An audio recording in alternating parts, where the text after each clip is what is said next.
everyone, it's Margaret Duplashane here. Today I wanted to talk to you a bit about the difference between being a sugar burner or a fat burner, or what we call being fat adaptive. So a quick introduction about me. I am a 55-year-old fitness instructor, personal trainer, and running coach. Also mom to 4 grown kiddos. And I am a recovered sugar burner.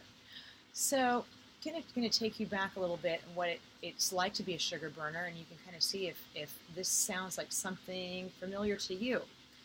So I would typically eat 5 or 6 times a day, which was what I was trained to do. That's what we were taught in health and fitness.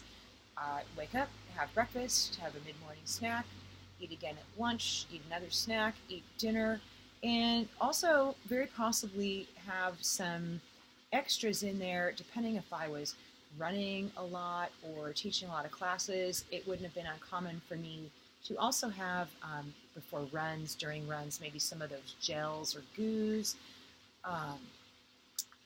another quick little something before or during my workout, or maybe a recovery drink right after. So kind of living like that. About 4 years ago, had labs done, and my A1C was elevated, and I had the box checked that I was pre-diabetic, which totally blew my mind. How is this possible? I'm the healthiest person around. Can't believe it. So of course the doctor just says, well, eat less carbs and work out more. Well, hello, I'm already working out a ton, so I really needed to understand my nutrition. I went and started working with a nutritionist and spent a lot of time with her. That was my first time of really having my eyes opened about understanding the types of carbs I was eating and how they would impact my body and my insulin level. She got me still eating about 5 times a day. It was very clean. My forms of carbs were, for the most part, sweet potatoes, brown rice, and if I was having pasta, it would be a gluten-free brown rice pasta. And that worked for me. My A1C came down, my weight stabilized, and I felt good. Life was good. This was working beautifully. That was a clean eating, healthy diet, and I had no reason to think that that wasn't going to serve me for the rest of my days. Fast forward then to within the last year, and if I mentioned this in my previous videos, my weight just started creeping up. That was just one symptom. There was others, but I want to talk about weight and sugar and fat today. I could not understand why my weight was going up. I knew what I was eating. I knew how hard I was working out, and it just wasn't adding up. So what I wasn't understanding is that I was still eating too much, too close together, and I was causing my insulin to always be spiked up. And I did not understand that insulin is a fat-storing hormone, and that by eating this higher carb, lower fat diet, I was signaling my body to store fat. So enter intermittent fasting into my life a few months ago. Intermittent fasting is basically just time-restricted eating. I don't want you to freak out when you hear the word fasting.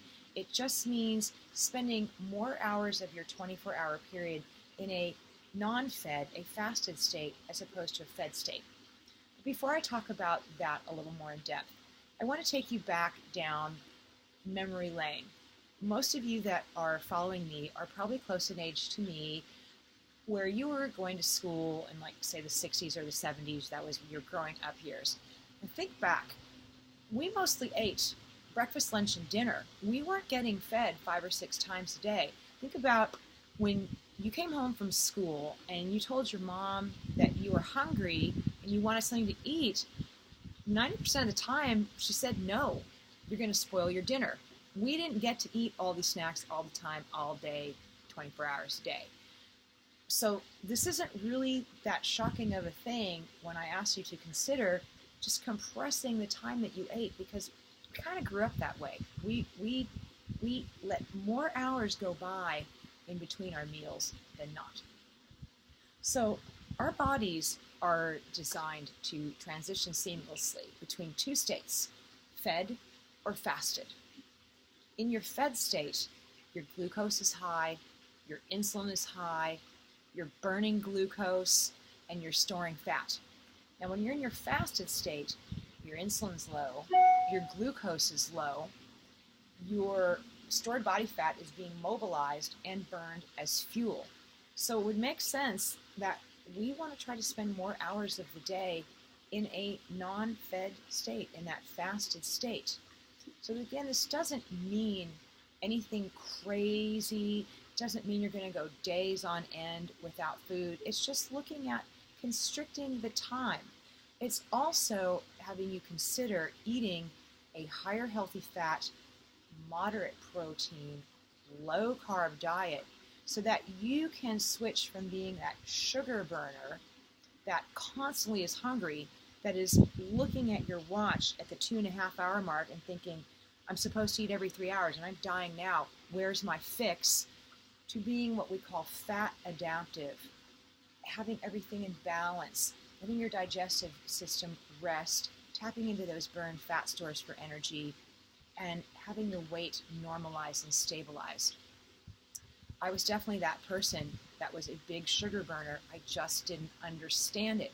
I thought it was normal to have to leave the house and always have 3 or 4 different nutrition bars in my purse, possibly a cooler bag with snacks, and always be ready for something to go into me the second I felt a little tired, a little hungry, a little dizzy, a little lightheaded. I can remember standing at work and finishing teaching fitness classes and having somebody want to talk to me and ask me questions after class.